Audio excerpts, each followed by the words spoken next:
Disgwyl y dosbarth i ymateb. Gewn ni ddechrau'r oedfa bore yma trwy gyd ganu emyn Noel Gibbard 851. Rwy'n i lygad Crist i weld yn iawn y ffiniau ffals a ddrylliwyd i'n prynhawn. Mwyn i ni gael carthu'n rhagfarn cas a gweld pob lliw yn hardd yn hael dy ras. O cuddia ni mwyn dy ddangos di, y dyn dros eraill yw ein harglwydd ni. Ac yn y blaen, rhif yr emyn 851.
Wel, aethau yn gychwyn cyfnod y grawys, dwi am droi am y darlleniad bore yma i Matthew, Efengyl Matthew y bedwaredd bennod a'r adnod cyntaf i'r unfed adnod ar 10.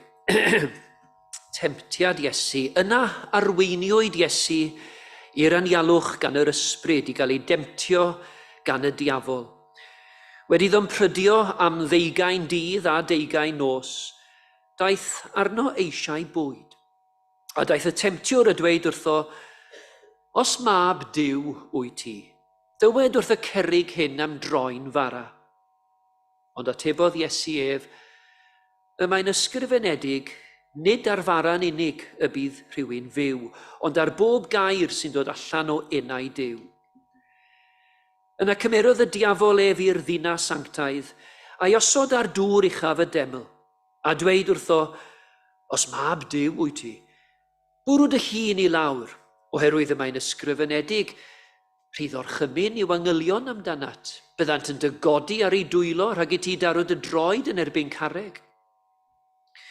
Dywedodd Iesu wrtho, y mae'n ysgrifenedig dra chefn, paid a gosod yr arglwydd dy Dduw ar ei brawf. Unwaith eto cymerodd y diafol ef i fynydd uchel iawn a dangos iddo holl deyrnasoedd y byd a'i gogoniant a dweud wrtho, y rhain i gyd a roddaf i ti, os syrthu lawr am haddoli i. Yna dywedodd Iesu wrtho, dos ymaith, Satan, oherwydd y mae'n ysgrifenedig, yr arglwydd dy Dduw a ddoli, ac ef yn unig a wasanaethu. Yna gydawodd y diafol ef, a daeth angylion a gweini arno. Wel, boed bendith ar y darllen y gwrando a'r deall. Wel, diolch am y geiriau caredig a'r cyhoeddiadau, ac mae'n hyfryd dod yma drwy'r amser i'r Crwys a gweld nifer o wynebau cyfarwydd ac annwl iawn. Gadewch i ni barhau felly ar canu, a newn ni droi at un o emynau William Williams Pant y Celyn, 516. Iesu i hunan yw fy mywyd, Iesu'n marw ar y groes, y trysorau mwyaf feddaf yn ei chwerw angael oes. Gwacter anerfynol ydyw meddu deiar, dan a dyn, colled ennill popeth arall, ond i enillir di dy hun. Ac yn y blaen, 516.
A gawn ni droi at weddi. Arglwydd Iesu, fe brofes ti galedur a nialwch ac holl ing a phoenau temtasiwn. Gofynnwn am dy gymorth y bore yma i'r rhai sydd yng nghanol argyfwng a phob math o argyfyngau. Gweddiwn dros y bobl sydd yng nghanol rhyfel a gorthrwm, sy'n profi erchyllderau lu. Bydd gyda hwy. Cofia am y rhai sy'n dwy'n beichau a chyfrifoldebau trwm ac sy'n cael ei temptio i roi'r gorau i'r ymdrech. Estyn dy gymorth i rhai sy'n dal ati o dan amgylchiadau anodd i warchod, priodas a theulu, ond sy'n digaloni ac yn blino ymdrechu. A bydd gyda rhai sydd yn dioddef gwawd a gwrthwynebiad yn eu tystiolaeth i ti, a'i brwdfrydedd nhw yn pallu. Rhai sydd mewn afiechyd, llesgedd a phoen, ac yn anobeithio am wellhad. Rhwydd i nhw ac i ninnau nerth i ddyfal barhau a gras i orchfygu pob anawster. A maddau i ni arglwydd am ein methiannau. Maddau i ni am ein gwendid a'n dallineb, am ein diffyg amynedd a'n diogi.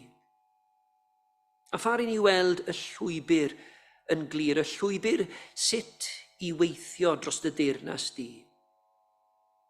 Dangos y ffordd i ni, a nertha ni, fel y gallwn ni gefnogi a rhannu y cariad hwnnw ar ennais di. Nertha ni fel y gallwn weithredu'n gywir, a phar i ni fod yn gyfryngau dy gariad. I ni'n gweddio bore yma dros arweinwyr a llywodraethwyr y byd yma. Tywys nhw i weld llwybr cymod a chyfaddawd a maddeuant. Rho'r egni holl wleidyddion y cenhedloedd i weld gogoniant heddwch, fel bod cydweithio a chydadeiladu yn datblygu, fel bod y ddynoliaeth yn dysgu cynnal beichiau ei gilydd, fel bod y roddion, y ddeiar a'r bywyd hwn yn cael ei trysori a'i gwerthfawrogi. I ni'n diolch am yr holl freintiau ni wedi i derbyn, y cyfan i di gael yn dir, diwylliant, iaith, yn gymuned a chyfeillion, yn deulu ac iechyd. Arwen ni i'w gwarchod a'i cynnal a'i gwerthfawrogi nhw. I ni'n diolch i ti am ein harwen ni yma bore yma i'th bresenoldeb di. I ni'n diolch i ti am dy agosrwydd ac am dy gwmni. A bydd gyda ni ar hyd yr wythnos. Nertha ni pan fydd yna benderfyniadau anodd i'w gwneud, pan fyddwn ni'n flenedig ac yn betrisgar. Bendithia ni arglwydd, fel bod heneidiau'n cael ei hadnewyddu ac yn barod i wynebu'r daith sydd o'n blaenau. Yn enw ein harglwydd Iesu Grist. Amen.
Wel, ni am droi at emyn 394, 394. Arglwydd pob gobaith ac arglwydd pob hoen, na threchwyd dy ffydd gan na ofal na phoen. Bydd yma pan godwn a dyro yn rhydd lawenydd i'n calon ar doriad y dydd. Arglwydd tiriondeb dawelwr y don, dy lais ddaw ar balm pan fod brawd a'n ein bron. Bydd yma pan hinwn a dyro yn rhydd dangnefedd i'n calon ar derfyn y dydd. Rhif yr emyn 394.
Wel, un o'r cwestiynau cyntaf ges i pan ddes i lan i'r pulpit yma gynne oedd, ydych chi'n mwynhau y gwyliau? Ac wrth gwrs un o fendithion bod yn athro yw bod rhywun yn cael ychydig o ddiwrnodau. Cofiwch, mae yna waith wedi bod yn mynd mlaen ddo, marcio ac yn y blaen. Felly dyw i ddim yn wynfyd i gyd ar athrawon fel fi'n siŵr eich bod chi yn gwybod. Mi'n siŵr bod yna athrawon yn ein plith ni yma. A phawb ar i'w gysylltiad gyda byd addysg, naill ai wedi bod neu o hyd. Wel, Sadwrn diwetha, oedd y wraig wedi cael digon ar y tywydd, a dyma hi'n penderfynu archebu rhyw dridiau yn Nis. Ac fe laniodd y wraig a finnau yn Nis, ond yn anffodus, o'n i wedi mynd ar tywydd gyda ni. Ac fe lawiodd i am ddiwrnod cyfan yno. A beth oedd hi'n neud ar y Sadwrn o'n cerdded o gwmpas, a dim ond ni bron a bod oedd yn o gwmpas y lle, fel pobl o Gymru oedd yn hen gyfarwydd a glaw, a bu o'n i wrthi yn crwydro ac yn chwilmentan o gwmpas y ddinas hanesyddol sydd fod yn braf. A dyma ni yn taro ar y sgwâr yma, sgwâr Giuseppe Garibaldi. Na'r hoffen i ddweud bod y glaw wedi peidio a bod yr haul wedi dod allan fel rhyw pathetic fallacy o na, oedd y glaw yn parhau. Ond fe oedon ni yn y sgwâr yna. Ac rhaid i mi gyfadde, pan dwi'n mynd i rywle, dwi'n ceisio gwneud fy ymchwil cyn mynd yno. Nid mwyn wedyn creu argraff ar y wraig mod i'n gwybod llawer o bethau a medru treithi yn hir ar Garibaldi wedwn ni. Ond mwyn sicrhau nad ydw i'n colli rhywbeth pwysig sydd yn y ddinas honno neu'r wlad honno a rhywbeth wrth ein traed ni a bod ni ddim yn llwyddo i weld e. Hynny yw gwerthfawrogi'r lle. Wel, beth bynnag, fe oedwyd ychydig wrth y cerflun yma o Garibaldi, un o sgwâr mwyaf hynaf, os nad y sgwâr hynaf yn Nis. A'r hyn nath yn haro i am y cerflun oedd y symboliaeth yma, a'r neges oedd yn glwm gyda y gŵr mawr yma, a fiodd yn arwen byddinoedd yn wir. Ef oedd yr rhyfelwr a'r cydfridog mawr, y gwleidydd, y meddyliwr mawr, bardd, yn Eidalwr, eto wedi cael ei eni yn Nis, oherwydd roedd Nis ar y pryd yn rhan o'r Eidal. Garibaldi wnaeth gymaint dros y wlad honno i fedru, fe nath liwio a newid hanes mewn gwirionedd, a thrwy ymdrechion fe gyflymodd yr broses o uno'r Eidal fel y wlad i ni yn ei hadnabod i heddiw. Na'r bryd hynny, wrth fwrw golwg dros yr ysgwydd fel petai, doedd y byd yn ystod i gyfnod ddim yn fyd bodlon o gwbl. Oedd na deyrnasoedd, gwledydd, rhanbarthau yn llawn o bobl cynhennus, ofnus, anfodlon, rhwystredig, pobl oedd yn teimlo anghyfiawnder. Ac wrth gwrs, i ni'n gofyn y cwestiwn, ydy'r byd wedi newid o gwbl?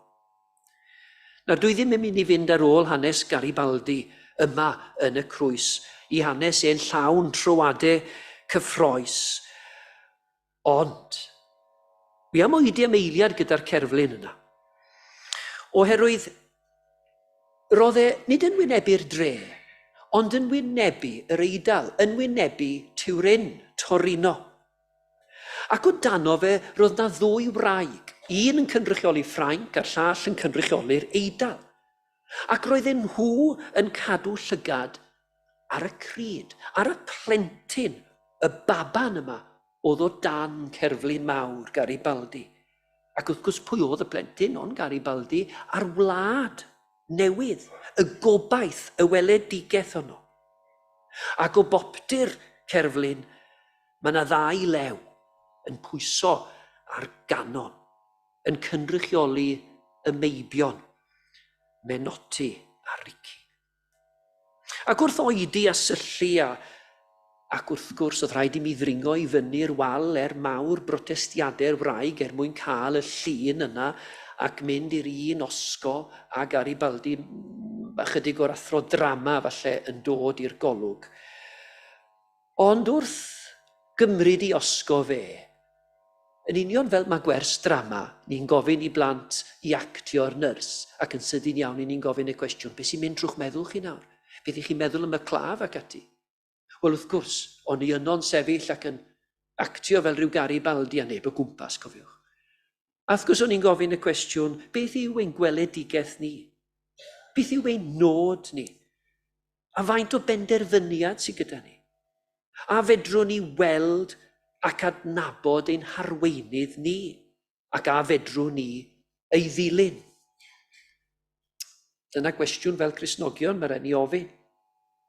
Nawr, cyn cyfnod Garibaldi, ganrif ynghynt, oedd Williams Pantycelyn yn llawn o ysbryd yr cadfridog a'r bardd yna.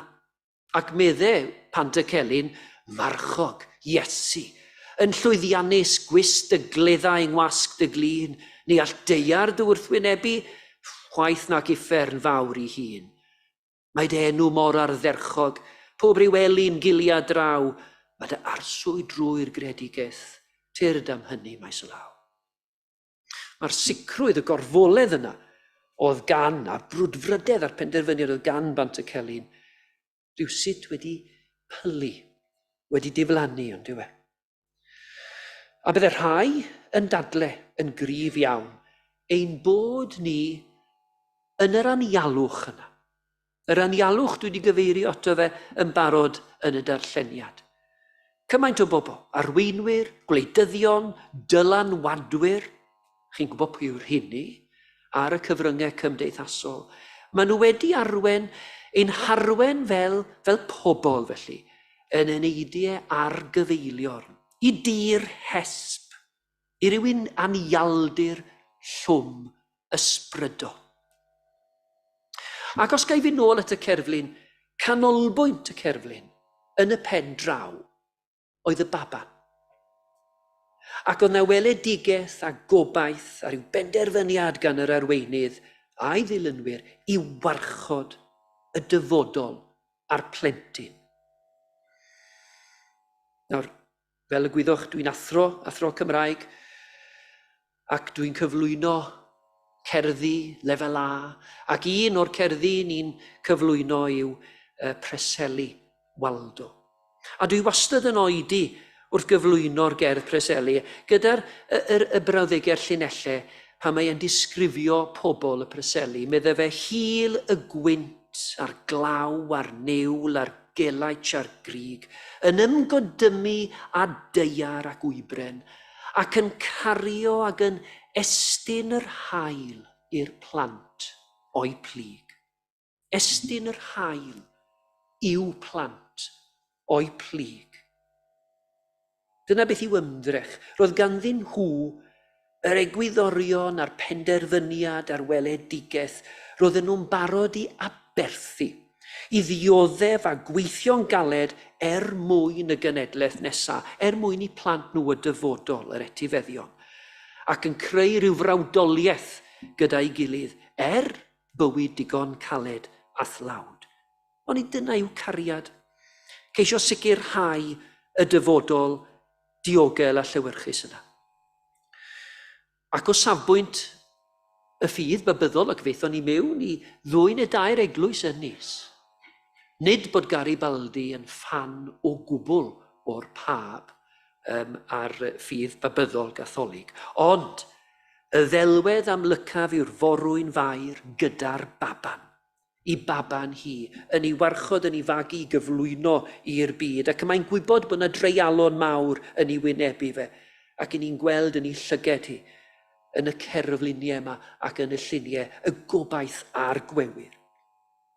Ac mae'n ironig, mae'r llais sydd wedi lleisio y doethineb mwyaf yn ddiweddar, llais sydd wedi cael ei glywed yn glir am gyfnod a wedi corddi nifer, yw llais person ifanc, llais Greta Thunberg. Ac nawr, mae wedi cael ei foddi.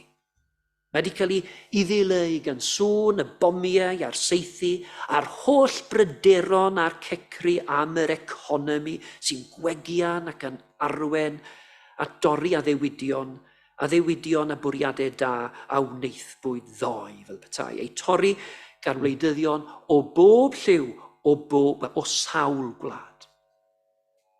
I ni heb os mewn anialwch. Ac pan I ni, fel cwpl, y wraig a minnau yn mynd ar ein gwyliau, I ni yn anelu I fynd ar feiciau. I ni o'r bobl hynny mewn lycra. Chi wedi gweld nhw, dydych chi. Naillai I chi yn rhoi siapo iddyn nhw, neu chi'n canu'ch corn yn dweud cerwch mas o'r ffordd. Ond, I ni yn mynd yno I lefydd, I fynd ar ein beiciau ac I grwydro, ac fe wnaethon ni grwydro ar feiciau'r hyd yr arfordir, o Nis lawr, heibio ont I Bucan. Ac ar ddydd Mawrth ynyd, fe gofio ni, mae ddydd Mawrth ynyd, ac oedd rhaid cael crempog. Ac fe aroson ni mewn caffe yn llygad yr haul, ac fe gawson ni grep. Ac o'n cwmpas ni Ffrangeg, Saesneg, Eidaleg a Chymraeg a ieithoedd eraill, a pawb yn gwerthfawrogi'r awyrgylch yn mwynhau yn cydfwyta. Ond a'i diferion ola'r haul oedd gyda ni. Cyfnod y paratoi yw cyfnod y grawys. Oedd Iesu yn yr anialwch am 20 diwrnod. Ac dwi eisiau wedi defnyddio'r gair ac wedi darllen y gair temptio. Ac i'r gair temptio, mae yna ryw elfen drwg yn does. Eto yn ôl y gwybodaethon y cyfieithwyr cynnar yr ysgolheigion, maen nhw'n pwysleisio pan chi'n mynd nôl mwy i'r gwreiddiol at y groeg, bod i'r gair groeg, perazo, os dwi'n ei ddweud yn gywir, bod yna elfen tra gwahanol, sef profi. Dyna beth sydd yn y gair hwnnw, yn ytrach na'r temptio. Ac yn yr hanes am Abram, enghraifft, ar fin a berthu fab Isaac yn yr Hen Testament, mae'r Beibl Cymraeg Newydd yn dweud, rhoddodd Duw brawf ar Abraham. A mab Duw yn cael ei brofi yn yr anialwch. Pa ffordd? Ffordd Duw neu ffordd y byd? Yn sicr mae'r byd ar brawf. Mae'r unol daleithiau yn wynebu prawf. A fel mae Rwsia ar Ukraine, Israel a Gaza a phawb arall yn gosod y byd ar brawf. Mae achos problemau'r byd yn deillio o galonnau dynion, pobl. A wi'n meddwl yn syth am eiriau yr emynydd Pantycelyn. Medde fe, o sancteiddia fy enaid arglwydd, ym mob nwyd ac ym mob dawn, rhwy gwyddo'r byr y nefoedd yn fy ysbryd llesg yn llawn.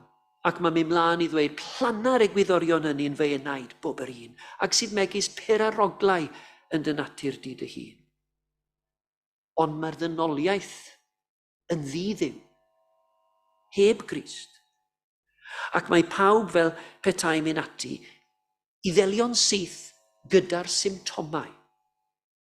Beth yw'r symptomau? Cynnen, digofaint, rhwystredigaeth, casineb. Llwn ni labelu nhw a mae'r rhestr yn faith. Ond maen nhw'n tarddu o'r un ffynonell. A'r unig ffordd o ddileu'r symptomau yw dileu'r achosion. Mae llywodraethau'n cael ei profi yn y cyfnod yma. Y cyfnod yma o anialwch. Mae yna fido mawr yn digwydd.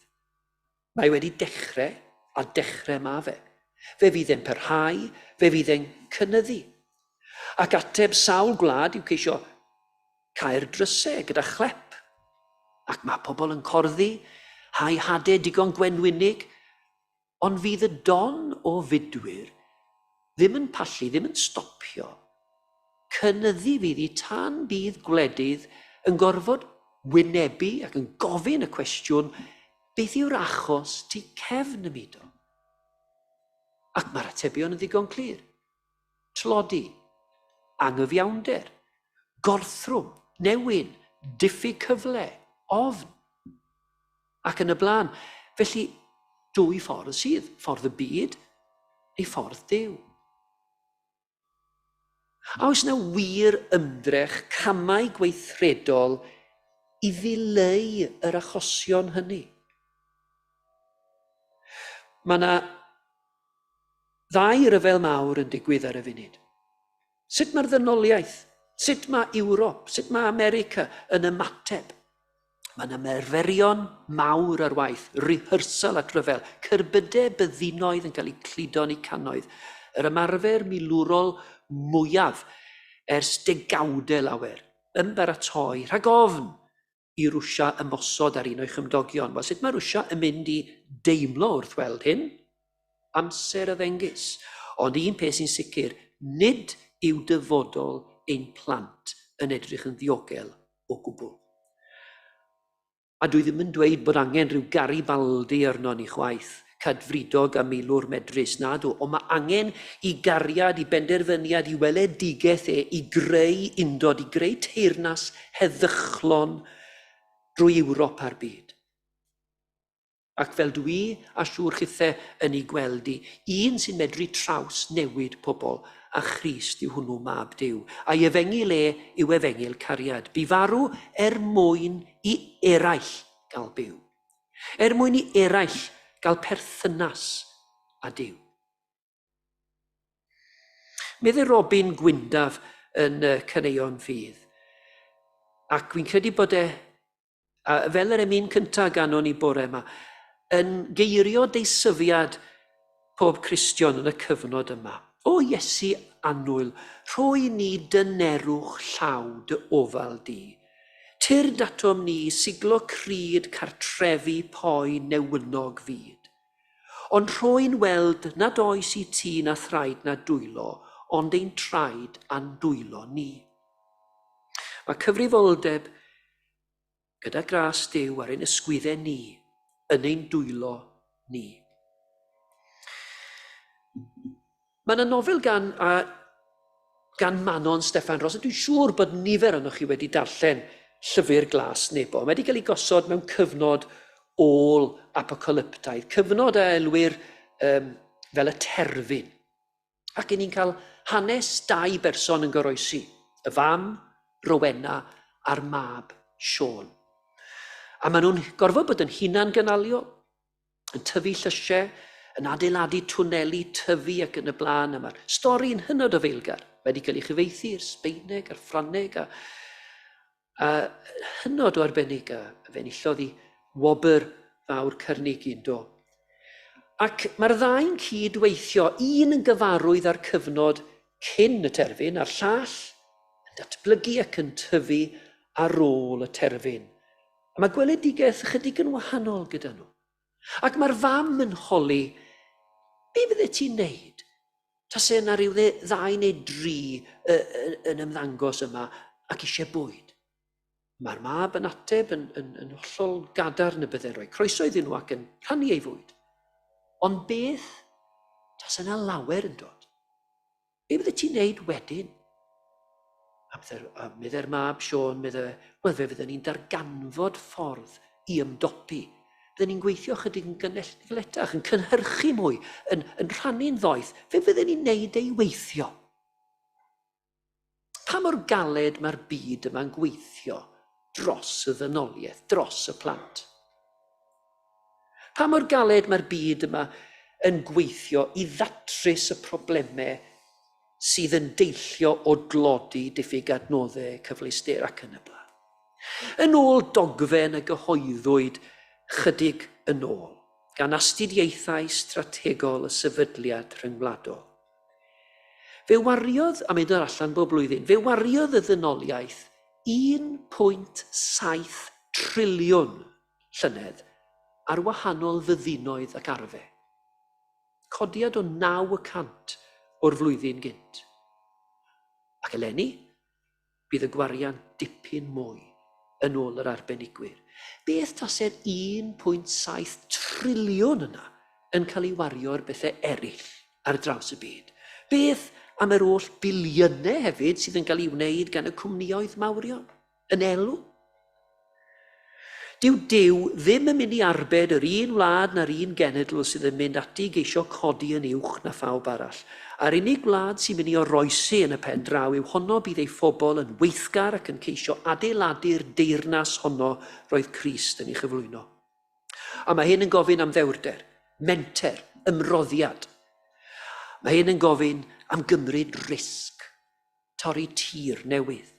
Gofyn i bobl a gwlad i weithio a sicrhau bod eu chymdogion yr un mor gysurus a bodlon â nhw. Mae'n gofyn am rannu, cynorthwyo, mynd y filltir ychwanegol. Mae'n gofyn am draws newidiad. Yn rhydydd temptiad Iesu, medde'r llais wrtho, y rai ni gyd arodda fi ti, os wrth i lawr am addoli. Ymateba Iesu gyda dyfyniad o'r ysgrythur, yr arglwydd dy dduw a ddoli, ac ef yn unig y wasanaethu. Mae'r Iesu'n dangos yn berffaith glir, na ellir dileu drigioni trwy gyfaddawdu a drigioni. Nid nod Cristnogaeth yw plygu lefel y byd, ond yn ytrach codi lefel y byd yw wastad Cristnogaeth. Ac o safbwynt cenedl Israel, rhoddwyd ffydd y genedl a'r brawf. Caniatawyd Israel i newynu mwyn iddyn nhw ddysgu fyddhau i dduw, ond methu a wnaeth. Rhoddwyd teyrngarwch y genedl a'r brawf, gan fyny mae Duw yn unig a wasanaethau, ond methu a wnaeth. Rhoddwyd ffydd Israel yn new a'r brawf, ond dangosodd i diffyg ffydd a methu a wnaeth. Ond lle methodd y genedl, llwyddodd y mab Duw, i wynebu'r profion a gweithredu'r ufuddod, y teyrngarwch a'r ffydd oedd mor ddiffygiol yn hanes y genedl. Gadawodd Iesu yr anialwch yn goncwerwr. A dyna pam ef yw'r gwaredwr, yr eiriolwr, y bugail, y tywysydd, a thrwy lan ysbryd ef cawn ein harwain drwy'r anialwch. Ac fel goleuwyd Iesu gan yr ysbryd, cawn ninne hefyd ein harwain a'n cynnal gan yr ysbryd lan. A rhaid i ni, fel pobl, fel eglwys, rannu'r goleuni yna.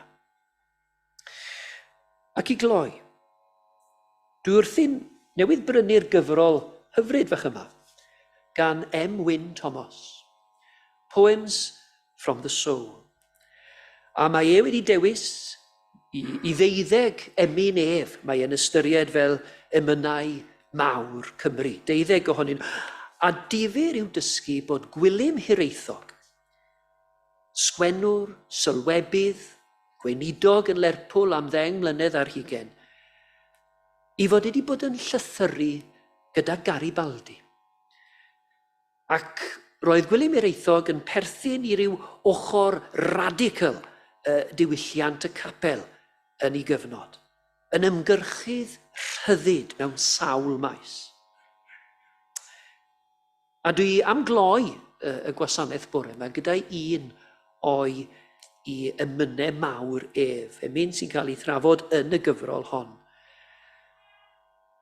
Mae angen pobl a llywodraethau ail ystyried, edifarhau, a mae angen Crist a mab Duw ar yr oes hon.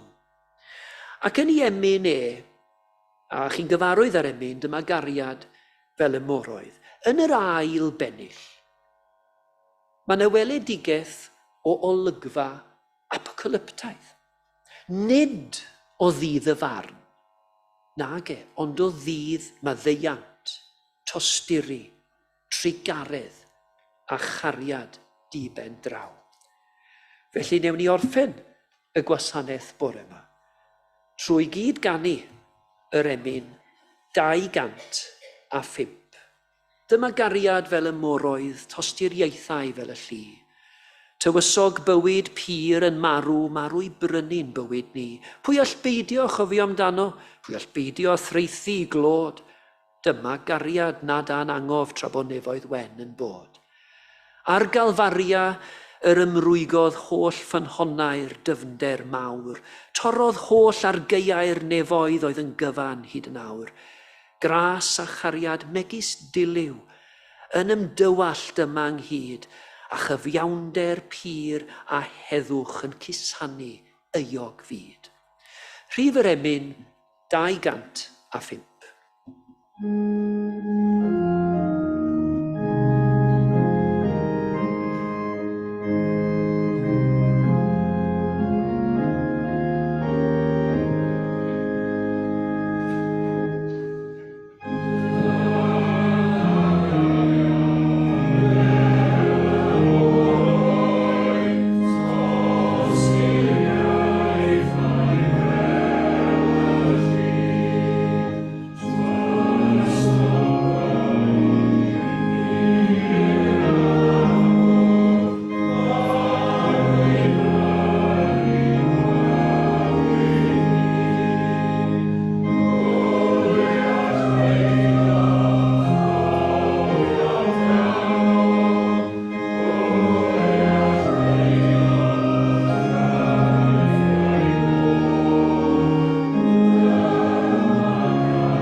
gyda'n gilydd, gras ein harglwydd Iesu Grist, a chymdeithas yr ysbryd glân, a fyddo gyda ni o'r awr hon, hyd byth.